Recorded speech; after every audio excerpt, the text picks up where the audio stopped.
as we're looking to prepare for the future ahead and looking at how we can improve as leaders in organizations, there's something we've been discussing at Bessern, which is a model that we've come up with when it comes to really improving and redesigning leadership that really takes into consideration psychological resources, not only the hard skills that you might need as a leader, but also the psychological resources that are so vital for our success, particularly in challenging times.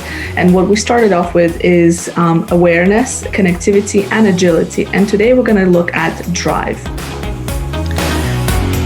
Lena, to achieve results, leaders move action forward by making decisions, deliver results, and gaining support from others.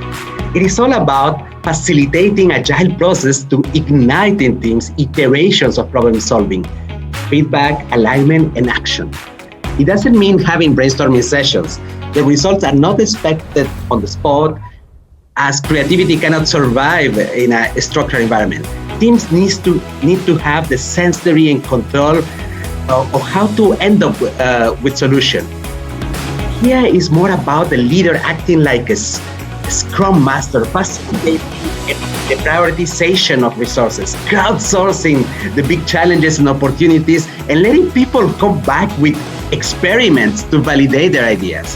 When people have the control on how things are done and they have a clear definition of the problem, this is the area where innovation and motivation happens. It is almost to like launching a challenge where the question is about solving the problem rather than can you do this? The perspective is a little bit different. Now, if we want to build this element of leadership, how do we go about it?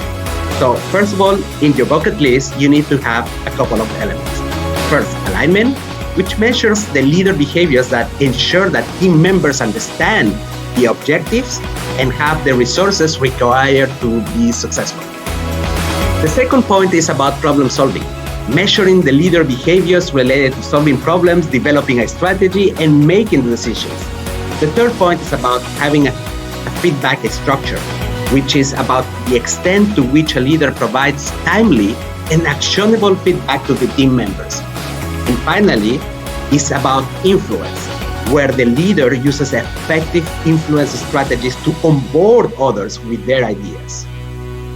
You know, as you're going through these bucket lists, what it's, coming together for me from the previous series that we've discussed when we're talking about the connectivity and awareness, and when you're talking about alignment and feedback, for example, it so much relates to the connectivity piece, because in order for you to make sure the team is aligned and you are providing effective feedback, you also need to have that connection with them on slightly beyond just the day-to-day work, right? It's more understanding how your team members' values align with organizational values and goals.